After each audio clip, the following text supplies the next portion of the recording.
video, samahan nyo ako kasi papakita ko naman sa inyo yung mga for out natin or for sale. Ayan, ayusin pala natin. Papakita ko pala sa inyo yung ating for sale na halaman para sa linggo na to. Kaya dun sa magkaka-interest, pa-message na lang dito sa ating Facebook page, ha? Message lang kayo. At the same time, kung may mga concern pa kayo, pwede kayo mag-message sa page. Okay? Kaya, bago lahat, bago ko pa paikot-ikutin, pakita ko na sa inyo kung ano yung first plant. Alam kong magugustuhan nyo. So, ayan. Ang ating first plant is walang iba kundi etong si Alocasia. Ayan. Ang alam ko, si Alocasia na dragon. Hindi siya si silver dragon, ha? Basta may pagka-dragon, hindi ko lang alam kung ano yung pinaka-right ID niya. Pero, ayan siya. Ganyan yung itsura niya. Ayan, sa mga, nakakaalam ng ID nito, ayan yung itsura niya. At ganyan naman siya kaganda. Ayan, yung ganito ko is 4 na piraso. Pero ito yung pinakamalago, okay? Ito yung pinakamalago. Yung iba kasi 3 dahon lang. Ayan. Ito yung mas maganda kong maire-recommend sa inyo kasi yan naman. Ang ganda naman talaga niya. Kita nyo naman, oh, diba? Tapos, ito na yung bagong lip niya. Ayan. At ayan siya. Tapos ganito yung likod niya. Ayan. Para mas ma-appreciate nyo. Ganyan yung likod niya. Ilalapit ko lang sa video para mas kita nyo. Ayan. Ganyan yung likod niya. Ganda, no? Sa mga may hilig sa Alocasia, ngayon siguro yung time na masasabi ko sa inyo na hindi ganun kasensitive ang Alocasia, unlike kapag tag-ulan. Kasi hindi niya gustong laging nadidiligan or ayaw niya na masyadong laging basa. So, ang diligan nito, ang ginagawa kong diligan nito guys is every other day. Kasi naman hindi pwedeng 2 times a week lang kasi sobrang init din naman. Basta make sure lang na yung mixture niya is maayos at well drain yung ilalim niya. Mas gusto niya yung nadidrain. At lahat naman ng halaman ganun. Mas gusto nilang mabilis yung draining ng tubig kesa ma-stack or syempre nagkukos yun ng root rot. Pero ayan yung itsura niya, ha. Kaya ako naman nasasabi yun kasi medyo maliit pa tong halaman na to. Huwag natin siyang i-compare dun sa mga sobrang lush na, sobrang laki na, ganun. Intindihin natin, ang Alocasia is by bulb din siya. Kaya the more na maganda yung bulb niya, the more na mas siya, malaki at mas mabilis siyang lumago. Okay? So, pwede mo siyang ilagay dyan sa mga, kung meron kang plant box, wala namang masama, pwede mo siyang ilagay dyan.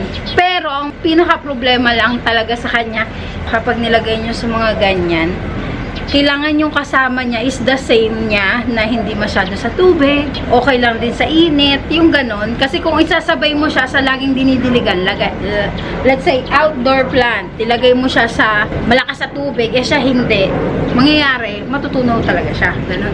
So, yung mga kasabayan ni Alocasia, or gusto mo, Alocasia, ka na lang, beds, ang nilagay mo dyan, puro Alocasia na lang, iba't variety ng Alocasia, mas maganda yun. Pero napansin ko, ang pwede mong isabay sa kanya, alam niyo yan, si Santosoma. Ayan, si Santosoma kasi napaka-easy niya sa lahat ng bagay. Yan mga Gloriosum, yan, sobrang wala ka magiging problema sa Anadu. Ayan, kung doon naman sa mga malalaki, yan, kay mga Selum, wala ka magiging problema. At kung gusto mo naman yung parang mga kasing, alam niyo na, yung ganyan ang datingan ng kanyang leaves, si Santosoma talaga nakiisip ko sa kanya. No? Dahil ko na naman sinabi, nagbebenta ako. So, ayan, ito is for 550 pesos na lang to. So, magkaka-interest. Lash na to, nakapat at naka-mixture. Wala ka nang papalitan, di-display mo na lang siya, ha? Kaya, ayun siya, ganyan naman siya. For 550 pesos. Hindi siya si Silver Dragon. Iba tong halaman na to. Sa silver kasi medyo pagka-white. Ito yung parang black variety eh. Nakalimutan ko lang yung right ID niya, ha? Pero ayan yung itsura niya. Ganda no? 550 lang to. At ang second plant, ayan, second plant natin is ito naman. Ito is nag-iisa na lang. Nalimutan ko lang yung pinaka-right ID niya. Sa nakakaalam, ayan yung itsura niya. Ganda no? Tingnan nyo naman kung alam nyo, para siyang si Radiante. Para siyang Radiante style. O ako lang ba nakakakita? O bahala na kayo. Pero yan yung itsura niya. Ayun, ang ganda o. Ayan. O diba? 1, 2, 3, 4 at may bulaklak. Ba't ka may bulaklak, bebe? Ayan, may pabulaklak na siya. Matagal na rin naman to. Kailangan na lang talaga i-out. Pero ganyan siya kaganda. Oh. Ayan. Eto, same price nun. For 550. Pero pag kinuha nyo sila ng bundle, 1,000 pesos na lang. Para mas maka-discount kayo, diba? So, okay na yun. Kasi nakapat naman siya at naka-make sure wala ka na uling papalitan. Imagine nyo yan. Pinagagastosan din naman. Hindi naman yung nagbenta lang talaga na bahala ka na magpat, bahala ka na mag-make sure. Sa akin naman talaga lahat ginagawa ko na parang para maging maayos yung halaman na makukuha nyo. Ha? Kaya yan, sa magkaka-interest, for 550 pesos tong allocation na to. Hindi ko lang alam yung right ID niya, pero ganyan siya diyang kaganda, ha? Yan. Collector's item kasi to. Ayan. And next, ayan. Ang next natin ngayon is walang iba kundi itong fern na to. Iba siyang itsura ng fern. Di tulad dun sa lahat ng nai-out ko. First time ko maglalabas ng ganitong fern variety. Siya yung, alam niyo yung sobrang kunot-kunot. Hindi siya Osaka eh. Hindi siya si Osaka fern. Ganyan yung itsura niya. Ayan. Ang ganda niya, no? Kakaiba talaga to. Alam niyo yung na-mine ko pa to. Sa Thailand ko to naman, medyo maliit pa lang siya nung 1,300 that time. Ito lang yun. Ito lang. Pero, hindi ko naman siya nakitaan talaga ng variegation. Kaya hindi ko alam kung sabi kasi may barda. Wala naman. Pero yun sa 1,300 that time, nagandahan lang talaga ako sa kanya. At alam niyo naman ako, is mahilig ako sa fern. Talaga. Uy, ano ba? Isa! May commercial. Alam nyo naman ako na mahilig ako sa fern. So, kapag may fern talaga nakakaiba na wala akong nakikita dito ngayon. Kumbaga, wala akong nakikita that time. Tsaka ngayon, wala rin naman ako masyadong nakikita nito. At doon ako nakakakita. Bumibili ako kahit 3, ganyan. Para lang, bakit 3? Kasi, yung isa save ko sa akin, tapos yung 2, for out ko. Ganun yung ginagawa ko. Ha? Para hindi naman medyo nakakahiya sa bibilan ko. Minsan pa isa-isa lang ako ng bibili. Kaya parang purpose ko na lang, sige, i-out ko na lang din 2. At least kahit pa paano naman is nakaano ko, diba? Hindi nakakahiyang konti yung nabili ko. So, syempre sabihin na yun si Miss Jen, ano yan, buraot yan eh. So, ayan. Eto ha. Sa mga magkaka-interest, ganyan ang itsura niya. Alam nyo, kakaiba talaga siya. Tama din naman talaga yung nakunan ko nito sa Thailand. Ang ganda-ganda din naman talaga niya. Lalong gumanda yung dahon niya. Alam nyo, mukha naging lalo siyang kakaiba. Ayun, nung lumalaki siya. At sobrang ganda niya. Ayan. Ayan. 2 lang yung pwede kong i-out. Ayan, sa magkaka-interest, message lang kayo sa page sa magkaka-interest nito. Nakapat na yan ng white. Ganyan kaganda ang patting ko, ang pat ko ng white. At naka-make sure wala ka ng papalitan. Maganda din yung drainage niyan. Talagang ine-effortan ko yung pat niya tsaka yung drainage ng halaman para hindi talaga sila maruroot rot. Tapos yung mga mixture nito, talagang alam niyo naman kung paano ko gumawa ng mixture, lalo na sa coco cubes.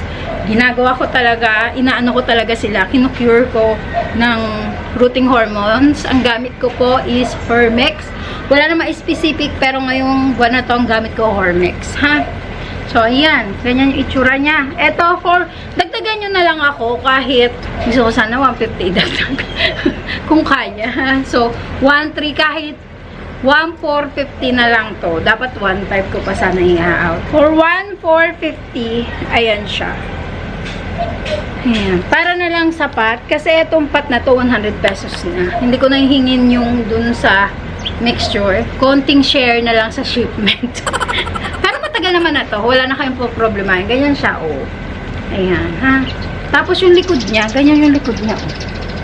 Dito natin para mas ma-appreciate niyo. Ayan, kita ba? Ayan. Ayan siya. Ganyan yung likod niya. Ang ganda, no? Kakaiba talaga siyang fern. Tapos medyo may pagka ano siya, yung alam nyo na, parang kakaiba lang, parang may variegation sa, yung may vein sa likod na magaganda.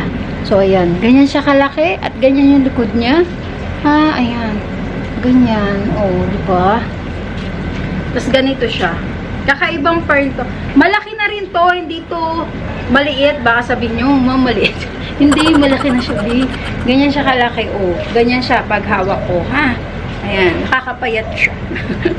Ayan, for 1,450 sa magkaka-interest, please, pa-message sa page. Ayan. At ito yung next plant natin, walang iba kundi si Waffle Fern. Ayan, si Waffle, na naka-black pot na rin. Nakalabas na rin yung ugat niya. Sobrang dami na nitong ugat. Wala na kayong problema. Ganyan na siya kaganda. At pang-display siya, pwede na ha. Hindi ko siya hinahang, pinapatong-patong ko sa mga kaka-interest na sa mga display, alam niyo na. Ayan, for 550 pesos naman to ha. Ganyan na siya kaganda dyan. At ganyan yung pot niya. Pot pa lang, pinagandaan ko rin pot nito. At may mga bago siyang pasuloy dyan. Ang ganda rin nito sa mga mahihilig sa fern. Ayan. For 550 pesos itong waffle fern na to. Na sobra ako nagagandahan sa kanya. Ang lakas niyang alam niyo na, parang forest vibe in. Bagay talaga siya dyan sa mga tree fern, sa ilalim, carry. Pero wag niyo basta siyang itatap sa ilalim, lagay nyo sa sapat para mas maganda tignan ha. Ayan, nakamixture na rin yan, wala na kayong problema. For 550, message lang kayo sa page. Yes, this time naman, eto yung isa sa na-main ko, kasabay ito nung mga ng Fername. Nakalimutan ko lang yung right ID ng Fername. Eto daw is si mint na silum, Brazilian silum mint. Ayan siya. Ayan. That time, yung unang dahon nito, nung nakita ko, is half yung pagka-mint niya. Pero nung dumating sa akin, wala yun. Wala yun. So, ayan. Ang ginawa na lang namin, hinati namin yung nodes niya kasi malalaki yung nodes. So, hinati-hati na lang ni Mama para mai-out ko na lang. Pero may mga mint naman siya. Ayan, yung mga medyo variegation niya. Ayan. Doon sa magkaka-interest, halata ba? Sa magkaka-interest, message lang kayo sa page. Ayan pa siya. Sa ilalim lalo, mas kitang-kita yung mint nung ilalim. Huwag niyo akong tignan. Ito na lang. Yung camera kasi tumitingin pa sa akin. Ito muna, be. Ayan. Ito rin. Ito, maganda-ganda din yung variegation nito isa. Etong bago na to, hindi ko alam kung magpo-full mint siya. Kasi si mint, iba yung dating talaga ng color ni mint, ha? Pero mukha siya nung kulay ng mga variegation, ha? Ito i-out ko na lang to for 850 sa magkaka-interest. Pwede nyo tong tawaran kasi nga, by nodes naman namin to hinati-hati. Kumbaga, meron talagang nodes kasi hindi nag-success, wala pang dahon. Ito yung mga successful na. Yung iba nakuha na, so, dalawa na lang yung natitira. Dalawa na lang yung natitira nito. For 850 pesos. Ito naman yung isa, walang iba kundi fern variety din. Ito naman si cotton fern. Ayan. Iba si waffle, mas fine yung kay waffle. Tapos yung doon sa dulo niya, mayroon pang slant yung may design pa sa dulo. Ito naman, parang cotton talaga yung style niya, ha. Ito naka white pot. Ayan, yung itsura ni cotton fern. So magkaka-interest, ganyan na siya kalaki, ha. Sobrang laki na rin ito. Pang display. Ganda, no? Nagagandahan talaga ako sa mga fern na ganito. As in, sobra. Ito, for 950 pesos na lang to. Isa na lang to, isa na lang yung natira. Kay cotton fern.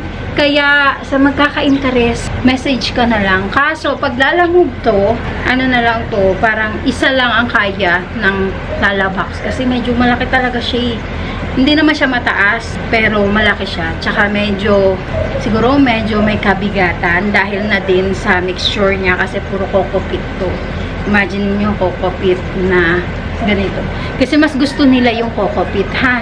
Para kahit hindi mo man siya araw-araw madiligan, nare-retain yung moisture niya. Kasi mas gusto nila yung ma-moisture, ha? Ayan, for 950 pesos kay cotton fern. Ganda, no? Ayan. Mas malapit para mas ma-appreciate mo. Ganyan siya kaganda. At ganyan. So, ayun na nga. Hindi ko na mapapakita pa yung iba. Next time na lang. Katulad ng zebra. May zebra pa naman ako na gloriosum zebra sa magkaka-interest, ha. For 1,000 ko na lang din ibibigay yun si zebra. Ay, kunin ko na nga. Zebra. Ayan. Si zebra natin. Gloriosum zebra. Going 5 leaves na siya. For 1,000 ko na lang to i-out. Ha, ayan siya. Thailand variety na Gloriosum Zebra. Kung alam nyo lang, nabili ko to ng 50 pesos na lang talaga hiningi ko sa inyo. Ha? Eto, kay Gloriosum Zebra natin for 900, for 1,000 pesos. Dagdagan nyo naman ako 50 pesos. Okay. So, ayun, yun lang yung mapapakita ko. Next time na rin ako mag-a-update ng ibang mga halaman sa mga interested. Ayan, sobrang thank you sa walang sawang pagsuporta nyo dyan. At kasi may i-update din ako para mapakita ko sa inyo. Kaya sa inyong lahat, God bless, stay safe, at see you po sa ating next live selling with YouTube.